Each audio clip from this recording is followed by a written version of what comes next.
Stuart Broad announcing his retirement. We'll hear from him in a moment. But first, let's hear from another legendary fast bowler, Glenn McGrath, and from two of his captains, Alistair Cook and first Michael Vaughan. I thought it was quite ironic that Jimmy Anderson, when he went out to bat, the crowd gave Jimmy a standing ovation as if to kind of anticipate that it might be Jimmy's last game, and Stuart just came out to bat quite normally. I had a sneaky suspicion a few weeks ago. I didn't speak to him. I've just kind of studied a few things that he's done. Alistair's been in the dressing room with him quite recently and will know exactly what Stuart Broad is all about. But I always felt that Stuart was going to do something like this, which would be to go, if he's gone a little bit too soon and he's left a little bit out there, as all saying, well, he's probably left 50 or 100 more wickets out there. I always felt Stuart would do it that way. I always felt he would probably go against Australia. He's Mr. Ashes, isn't he? Yeah, he is. He is Mr. Ashes, and I think he's not going to make 2.5 years' time probably in his head. He probably doesn't think he can go that far, and he wants to go out playing Australia. He'd have loved it to have been a win, I think. Yeah. I studied him actually at Manchester, and I could see his face on that last day when it was raining. I could look into it and I think he knew that, he wasn't going to get that opportunity to win the Ashes, which would have been an incredible send-off. But what a career he's had. Yeah. I mean, I'm actually a bit emotional, a bit surprised, but I think that I suppose if you now look at the schedule for Stuart Broad, you've got India away, Sri Lanka, West Indies, at the end of next year in the summer. It's not an Ashes. It's not a big series. No disrespect for that country. And he is on big moments, isn't he? You face Stuart Broad in the county game, and you'll be, well, how's this guy got 600 wickets in a sense? And it's all about the big moments. And I think for him to get through to another big moment, it probably takes so much more effort. And I think that's probably where he's coming. I don't know. I don't want to put words into his mouth, but the one thing I'll quickly say about Stuart Broad is what a feeling it must be as a cricketer. You always get questioned about your heart and determination and the big moments in games, whether you are good enough in the big moments. And probably certainly the English cricketer who's delivered alongside Ben Stokes in the big moments constantly when the side needs it has been Stuart Broad. Go back to 2009, 13, all the times you can name it, and what a feeling that must be as a player. Stuart Broad will come and talk to us, and we'll find out why he's reached that decision. I think we know. I think we do know why, and it's a celebration of a wonderful career. I think that's the way. And also, he's got a young family. You spend a lot of time away from home, and I'm pretty sure he'll go straight into the broadcast unit. So he'll spend a little bit of time away from home, but it's more controlled, and you're not away as much. So I have nothing but a huge amount of respect for Stuart. I remember when he first came in the England side, and he was just different to many bowlers that I'd captained before. He wanted to captain himself. You could see that he was thinking about the game all the time, setting his own field. And I just love his combative edge. He's always out there. If there's a bit of a niggle, you always feel, or some kind of hot moment in the game, or there's a bit of controversy. With England in the last 15, 20, it's always been when Stuart's been around. He's always been right out there with those facials. He's been fantastic for the England side. Yeah, very, very expressive. Go on then, Glenn. I mean, I know he was a huge admirer of you. His hero, really. How do you assess Stuart Broad's contributions? Oh, yeah, I have nothing but respect for him, and just the way he's gone about it, and the way he backs himself and enjoys it. And I had a good chat to him the other day once he took his 600 Test wickets, and he said he was enjoying it as much, if not more, than he ever has. So to go out on a high, on your own terms, he's just taken 600 Test wickets. There's only one other fast bowler that will ever do that in this game, in Test cricket. So he, along with Jimmy Anderson. So, yeah, it's a big decision, but you come to a time when you know. And, he loves the big moments. He loves the pressure situations. That's a true sign of a champion, I think. And going out on your own terms is very special too. And I think you control it. And, he's been incredible for England for a long, long time. Very special moment. And to do it on your own terms, like I said, is the way you want to go. And your way you want the crowd to enjoy it. And the fact that he's done it now, the second innings here, bowling, he'll get incredible support here for that whole innings, and that's going to be pretty special and unique as well. It's quite interesting. I mean, you talk of great sort of combinations. You and Shane Warne. You both left together. I'm just thinking that this kind of really makes it absolutely clear that Jimmy Anderson's not going anywhere, because I think they'd have done it together. Yeah, that's a good indication. I guess it's, you just kind of know. I wonder when it was. It might have been quite a while ago that he just said to himself and probably his close family and friends that this last Ashes series was going to be the one, and maybe that's what's really inspired him to bowl the way that he has. He's bowled incredibly. He's been the leader of the attack throughout the whole of the Ashes. He's played in all 5 Ashes tests, and he'll get that reception tomorrow. There'll be 1 or 2 people say, why didn't he leave it till after the game? But I actually really hope, like Alistair Cook, when Alistair left here, this place was special for Alistair's last game when he got the 100. Tomorrow will be a special day because the crowd will get behind England anyway, but to think that they're going to see Stuart Broad potentially for the last time. He's going to be charging in tomorrow. He'll be charging in. He will. He'll be wanting to finish it tomorrow. He won't want to take it into Monday, and it's going to be a special day to see. And that combination, you talk about partnership, but to see Stuart and Jimmy, and I think Jimmy will be emotional tomorrow, you see, because it'll be the last time that, I don't know what you were like, Glenn, when you and Warner were knowing that you were going to play together or bowl together, that last partnership, that last combination. So it'll be an emotional day, but it could be a fantastic day tomorrow for Stuart Broad to finish off with a victory. Yeah, and I think, for Broady to do it for the whole England team, but for the crowd to come along and be part of it as well, I think it's special. The guys that sort of retire and sort of go off quietly, they don't get that send-off. The more you look at this, it's clear that he's had this in his mind for a while. I noticed upstairs when I went to get Molly that actually all of his family are here too. Sister, father, stepfather, mother. They are all here, and so that suggests this has been in the making for a while. I don't think it's a hidden secret that Stuart's going to go and do a bit of television, and maybe something was said to just prepare them.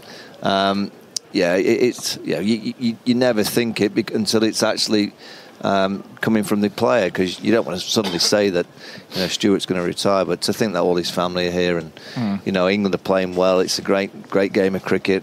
I was going to say, this England side, Aggers, that they've got to be up there with the most entertaining teams to ever play Test cricket, and to think that he's going out when he's just played in a series with a team that's just entertained so many in a way that not many Test teams can ever say that they've got an audience like this following a cricket team. And I bet you he comes out and says that this last year or so has been the best time that he's played Test match cricket, because it's just looked like he's had so much fun.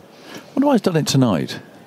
So, can enjoy the crowd. The crowd can come and, to be part of it. The crowd and the atmosphere and everything. They've been a part of this journey as much as the team and us up here in the commentary boxes. So for the opportunity for the crowd to come along and be part of Stuart Broad's farewell, I think is massive. I think the crowd deserve that as well, and it creates something very special. Maybe would Jimmy come out and sort of add to it tomorrow morning? I don't know, but I think the crowd deserve to give him a send-off as well and be part of it. It's going to be something very special. No, I like the timing now, because I think it's really nicely timed. The game's set rev him up for tomorrow, won't it? Well, the game's set up. He's going to bowl. I'm delighted that he's doing it. The day before he bowls. It's his last time running out for England. This place will be rocking anyway, but it's going to be rocking even more from a minute. The reception that Jimmy and Stuart will get walking out to bat in the morning, I'll guarantee they are definitely batting on now that he's retired, and the reception that they'll get to bat first and then obviously to bowl once again, it'd be fantastic. And the other thing is, how much does Broady love it when the atmosphere, he tries to get them going every ball. He won't have to get them going tomorrow. Every single ball they're going to be up, so it's going to be amazing. I'm just thinking, Glenn, that's just about the worst news I think that Australia could have tonight, isn't it? Because they know what he's like, they know what a competitor he is, and he's just got that extra motivation now tomorrow. Well, maybe. So, I think the way the Australian team will view Broady as well, that he's got a lot of mates there. There's as well out on the field. Of course, it's going to be competitive and tough and hard, but they'll be part of something pretty special too. So he's going to be a handful tomorrow. He'll want to go out on a high, as long as he doesn't try to sort of Well, the Australians will be hoping that the emotions of his last day might make him not bowl as well. I'm pretty sure he'll be pumped and he'll bowl absolutely great. But the Australians, I hope that he has an emotional jerk and it all gets to him and he starts bowling a few nice half volleys. But I don't think that'll happen. Let's have the stats, Andy, shall we? The Stuart Broad stats. Well, he reached 600 wickets in this series. He's currently got 602, so might finish with 612. Who knows? That would be a story, wouldn't it? Averaging 27.6. But we talked about this earlier in the series when he reached 600. The story of the improvement in Stuart Broad over the course of his career came in young, very inexperienced, very useful lower order batter, but he struggled in his early tests with the ball, didn't have a huge amount of impact, was averaging over 40 after 20 tests, and had that big breakthrough spell here in 2009, the first of his sort of major magic spells for England, and then since then has been really consistently very good. Had a bit of a dip around about 2016 and 17 for a couple of years, but he's had, as he himself said, some of his best years since then, since the start of the New Zealand series in March 2018. He's taken 203 wickets at 24, at an age when most bowlers of previous eras would have been winding down. We've seen similar with Jimmy Anderson. So there's various aspects of his bowling that are quite striking. His record against Australia, 151 wickets, the most by England. Only Glenn and Shane Warne for Australia have taken more in Anglo-Australian cricket. He's taken 8 fifers against Australia, and he's taken 12 6-wicket hauls in his test career. Only SF Barnes, going way back to the early 20th century, has taken as many for England, and his average in those innings when he's taken 6 or more wickets is extraordinary. I haven't got the stat up at the moment, but I wrote an article about it a while ago, how in his sort of big innings when he took 6 or more wickets, he averaged better than anyone else who'd taken, I think it was 8 or more 6-wicket hauls in their career. So those major innings of his tended to be really spectacular and often match-changing, often series-changing. So he's been a hugely influential player. Started off, as I said, as a really handy lower-order player. One of my favourite stats I've ever found out was about his batting. In his first 25 home tests, he averaged 39 with the bat, which was more than England greats Wally Hammond and Ken Barrington, their first 25 home tests, and it has tailed off significantly since then, and he's become, I think, more of an entertainer, albeit since he's hitting the face, less effective. But yeah, I mean, his recent years have been characterised by unbelievable consistency. This year he had 7 tests in a row with 5 or more wickets, which no other England bowler has ever achieved. So, I mean, yes, the stats obviously don't tell the full story, but he's constructed an absolutely extraordinary career. He's going out on a high. There's absolutely no question about that. Well, the whispers were doing the rounds this afternoon. I told Adam that. I said, I think something might be happening tonight. I just heard a whisper down the corridor. He's one of those. I always remember Agus when he first came into the side. Well, as a kid, he was a batter. Yes, he was. You know, I used to say, we've got an all-rounder here. Proper all-rounder. So just, Freddie Flintoff was struggling with a few injuries. I thought, he could end up batting at 6 and being the new Freddie. After that 100 against Pakistan at Lords, I thought, he's certainly going to be the new Freddie. And then, it's a shame that innings was tainted. Yeah, he played great. By those no balls, because actually they had nothing to do with his innings at all. No, he played But the whole match was tainted. He played fantastic. But when he first came into the England side, I thought, we've got a real character, someone that really thinks about the game. He's going to have a long career in Test match cricket. But I never felt like he could do what he's done. I just didn't think his bowling would stand up to the challenges of conditions all the way around the world. But it's both he and Jimmy Anderson, the skill levels that they've produced over their careers, the different elements of bowling, swing, wobble seam, different angles on the crease, just really working together to find out the best ways to bowl to all the different players. I think they've got great cricket brains, and it just shows you in sport, if you just continuously get better and better, it doesn't matter how good you are or how long you've played, and you have to continue to get better. You can have some longevity, and I always say this, and Glenn and yourself bowlers, I have a huge amount of respect for bowlers. To get up every morning and to continuously run in and to do it year after year, series after series, and a lot of batters don't like me for saying this, but bowlers win you the match. Yeah. They win you the games. They get you 20 wickets. Good to hear, isn't it, Agus? Yeah. But you've got to love it. You've got to absolutely love it. Well, Stuart, I remember you writing somewhere that you would know the time was up when people up here were calling for you to quit. No one up here has called for you to quit. We're all a bit surprised. What's brought this on? Yeah, to be honest, I've been thinking maybe for a couple of weeks about it, and about 8:30 last night, I made the call and made the decision. So yeah, it's been a huge privilege and a huge honour to represent both Nottinghamshire and England for such a long period of time, and ultimately something inside of me wanted to finish playing cricket at the top level, and England versus Australia here at the Oval in what's been one of the most entertaining, fun, brilliant Ashes series that I can remember, and certainly what I've played in, seems an appropriate time, to be honest. And I feel like I'm bowling really well. I've still got a lot to give. I still feel like I could carry on, but ultimately I think the decision came down to wanting to finish at the very top, and this just feels like this series has been. Yeah, and you certainly are. I mean, congratulations on a brilliant career, and you've got the chance tomorrow, with the crowd roaring you on, of doing something really special. Yeah, very much so. I mean, it's such a wonderful ground, the Oval. It's held so many brilliant memories for me personally and the team. You often finish the summer here, so we've got a decent score on the board, 380 I think we're at the minute, 370 odd. And we all know that the Oval can probably day 2.5, 3 is probably the best time to bat, and then it can start showing signs of deterioration. So if we freshen up tomorrow as bowlers and come and run in as hard as we can and whack the pitch as often as we can, we've got a great opportunity to create 10 chances. Yeah. Now, come on, let's take us back, all the way back to when Michael Vaughan is sitting alongside me, gave you your England cap. Did you ever imagine you'd end up taking over 600 Test wickets, over 150 against Australia?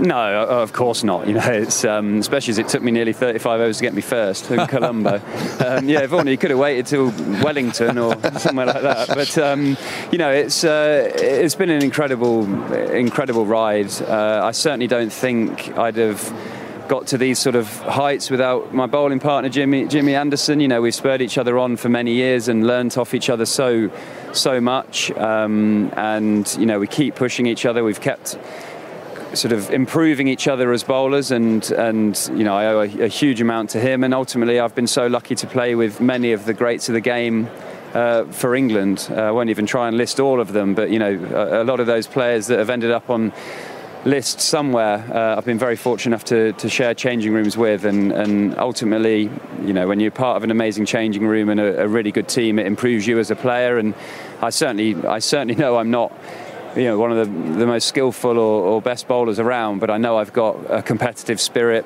and an emotion that carries me a long way in Test match cricket, and that's what I've relied on through all these years, really. Yeah, and that's particularly shown against Australia, hasn't it?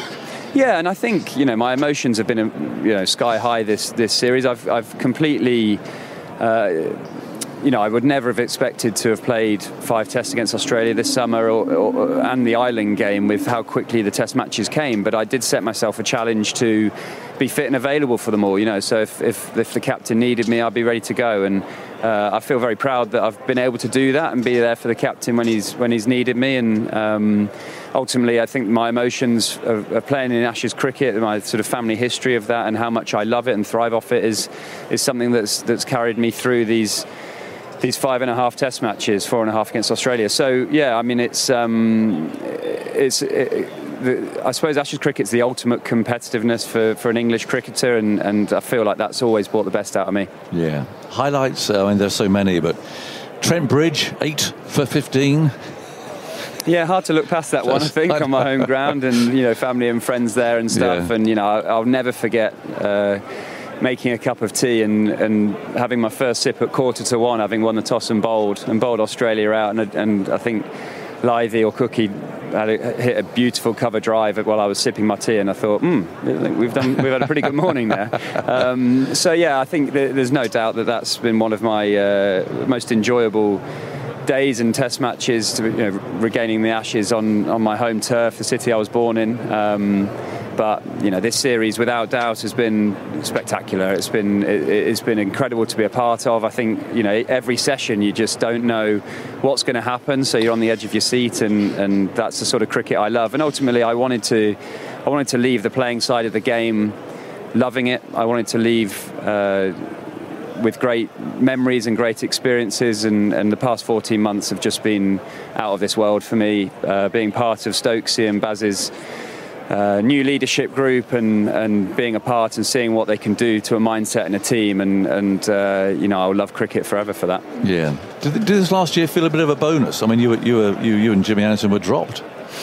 Yeah, I mean, I've certainly last March there were times where I thought I wouldn't play for England again, and that really hurt me deep down, to be honest. So, to get the opportunity to put on the England shirt again and have the sort of 14 months the team has had, the entertainment they've brought to the country, and to be a part of that, taking wickets and celebrating Test match wins has been a huge pleasure. And I've learned so much about sort of leadership and management from those two in the past 14 months, and I've been part of some fantastic England teams, and but it's lovely knowing that I'm playing my last game of cricket with one of the best of them. Yeah. What did Jimmy Anderson say when you told him? What did he say? He was pretty quiet. He sort of said, "Are you joking?" And I was like, "No." I just shook his hand and said, "That's me, mate." And we had a hug, and I think... When was it? Today? Today, yeah, this morning. I went to see Stokesy and Baz last night. Again, just shook their hand and said, "Thank you so much. I really appreciate everything you've done for me. But this will be my last game of cricket." And it's always hard. It's, as soon as I opened my mouth to Jimmy, I felt like my voice went a little bit, and I got a bit emotional. But ultimately we've got a game to win here, an Ashes game to win, to get the series level, which we feel like we're desperate to do, and I want a big part of that, and we can do the sort of reminiscing and celebrating after if we get that job done. Yeah. Well, we had a lovely chat with your fiancée during tea time, Stuart. She gave nothing away. I've got to give her a due for that. We talked about your future. She gave absolutely nothing away at all. You've got a lovely future ahead of you. Thank you for all the entertainment that you've given us. I hope for a lot more tomorrow, obviously. Thank you. And what a chance you have. But Stuart, that's congratulations on a brilliant career. Thanks, Eggers. Thank you. Well done, Brody. Yeah. Cheers, Warren. Outstanding. Talk soon. Well, there we go. Yeah, it's all a bit... Yeah. Oh, I like the way he's done it. Yeah, so do I. I like the way, last night he just goes and tells the captain and the coach, "That's me, this is the last game of cricket." I'm sure he told Jimmy Anderson last night as well. I'm sure he would have done, but it'll be emotional. He'll have to realise tomorrow morning it's potentially his last day. When it comes, you know yourself, because it's all right now. We're full of adrenaline talking about it, but tomorrow there'll be a time in the field that he'll be looking around and the crowd will be singing his song, and he'll be going, "This is it," and it never gets any better. And he'll have a great media career. He's fantastic at what he does in the media, but the aspects of playing and being in that dressing room, and once you leave it, as much as the England side will invite him back in, it's never quite the same. No. I wish I'd asked him if he's looking forward to facing his last bouncers tomorrow. We'll certainly get a couple. The TMS Podcast. Take the Ashes with you this summer. Hear every ball live on BBC Sounds. Just why are there so many cricket murder mysteries? I think the best way to explain it is as an evolving human drama, a contest between two teams that with each ball bowled by the bowling team to the batting team shifts the narrative in some way. Listen to the Cricket and Crime episode of She Done It with special guest Andy Zaltzman. Available now on BBC Sounds. So just to run through things, England started, of course, batting today. They lost Duckett for 42, Crawley 73, Stokes 42, Root a very good 91, Brooks 7, Bairstow 78, Moeen 29. He was able to bat at number 7, Wokes 1, Wood 9, and Broad 2, Anderson 8 are the two not-out batsmen. And bowling figures-wise, Mitchell Starc, 4 for 94 from 19 overs, 2 maidens. He was expensive, but as usual, Mitchell Starc, he gets people out. Hazelwood, 15 overs, no maidens, 1 for 67. Cummins, 16 overs, no maidens, 1 for 79. Marsh, 8 overs, no maidens, no wicket for 35. And Todd Murphy, 22 overs, no maidens, 3 for 110. So in other words, there were just 2 maiden overs bowled all day. And England's overall run rate was just under 5 runs per over. So, lots and lots to talk about. I'm surrounded by the usual suspects, Michael Vaughan, Alistair Cook, and Glenn McGrath. Let's start with you, Cookie. You know Jimmy Anderson pretty well, former England captain of recentish times. Well, Anderson got out there fending off that short stuff. I mean, he's quite a prized asset, isn't he? Would that have been taken into account? It happened at Old Trafford as well. I think it would have taken into account, but I think every run is going to be important. I think they need some more. I don't think they need more, but you always want more. I know Ben Stokes gives off this attitude of, it doesn't matter to kind of get through how his captains his style, but you sit there as a captain and you're like, God, just give me another 60, 70 more, no matter how many runs you got, because it just gives you some more comfort in the field.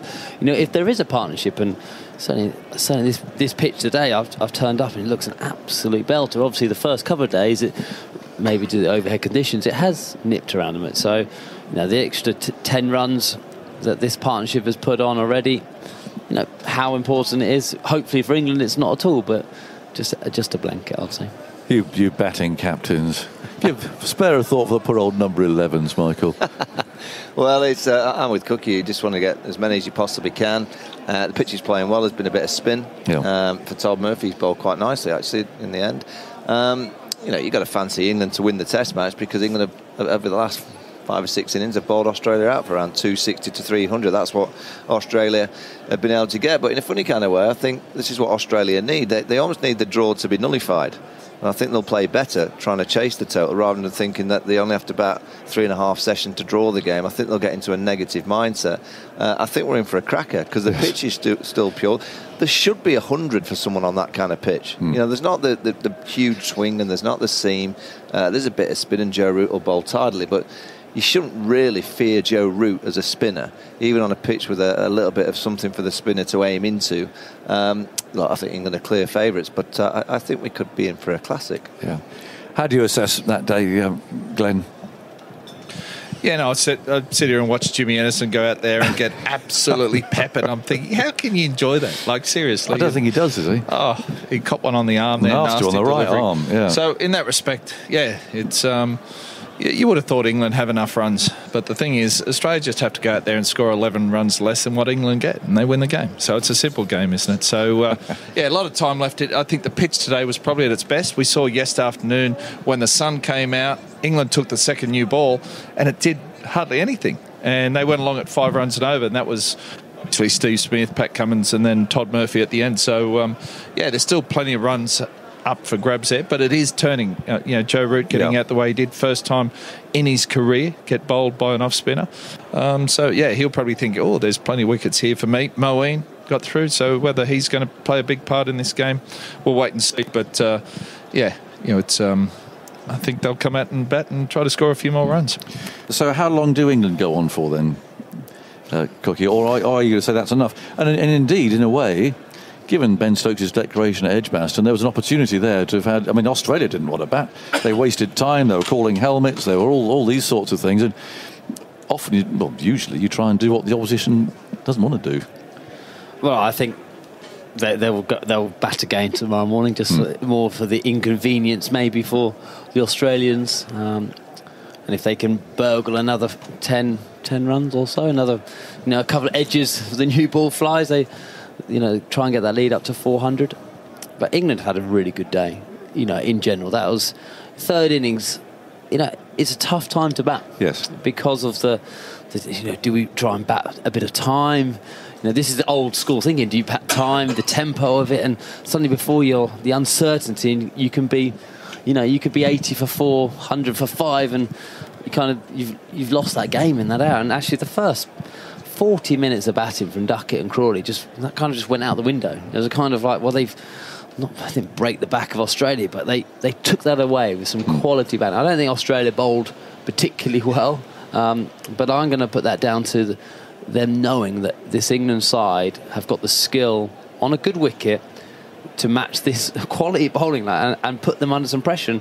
And Hazlewood's a good example of that. A guy who, when I faced him, was missing a lot more than he does, and that is just down to the fact that Duckett, Crawley, Root, Brooke, put them under some pressure when they bowl. And when you're running in as a bowler, Glenn will know far more than I do that when you've got a guy you knows how he's going to play, and you know he's not going out after you, and there's not many people who can do it to quality bowlers, it's a tough place to be. Yeah. Is it especially hard to open the batting in that third innings? Because there's a lot of responsibility on that, isn't there? When it's pretty much even Stevens, that start is so important. Absolutely, because that sets the tone. And Gucci always said to me, the best thing about opening is you have the opportunity to influence a game before anyone else has. You bat middle order, you could go in at 30 for 3. You know, you're under the pump, no fault of your own. But as an opener, you get to go out there and you can dictate terms. And these two in particular in this series have dictated terms and played, and actually more often than not, I don't know what their actual average is or how many times they've got to 40, 60, 80. They've set England off on a really good path. It's interesting, Glenn, isn't it? Because actually at the start of that innings, Australia did have the field up, and we've been quite critical of them having the field back. Ones are easy. Inevitably, I guess, because of the start that England got, they had to put them back. And then in this, well, I think we'd call it this sort of more intelligent way of Baz ball, in which singles are taken and so on, then the gaps were there again. But at least at the start of that innings, they did seem to be bringing them in. Yeah, they brought them in. We thought, they're going to back themselves a little bit, and started with, I think, bowled pretty poorly. They bowled full balls on leg stumps and everything else. So I don't know. I think on this pitch, it seems like the new ball was the best time to bat, and the way they went about it, I don't think they bowled particularly well. So you've got to back yourself and still bowl good balls and make them play good shots off good deliveries, and that's where they struggled. The number 3, we talked a bit about that while we're just waiting for Stuart to finish over there. I hope we can get it on. They do quite long interviews on telly these days. We'll have to wait and see. That was the right thing, wasn't it? In the end, I mean, there weren't very many candidates, and so Stokes stepping up to number 3. Well, he's certainly good enough to bat anywhere, Ben Stokes. He's got a very simple technique. The only thing you miss with Ben Stokes going up to 3 is his ability at the end of an innings to, if he's batting with the tail, his great knocks. When he goes into that kind of that mood, it is extraordinary batting. So you kind of lose a little bit of that. Whether Joe Root could have gone to 3, and Brooke 4, and then you still got the Stokes to be able to bat with the lower order if he wanted to. But Ben Stokes can bat wherever he wants to bat, really, because he is good enough.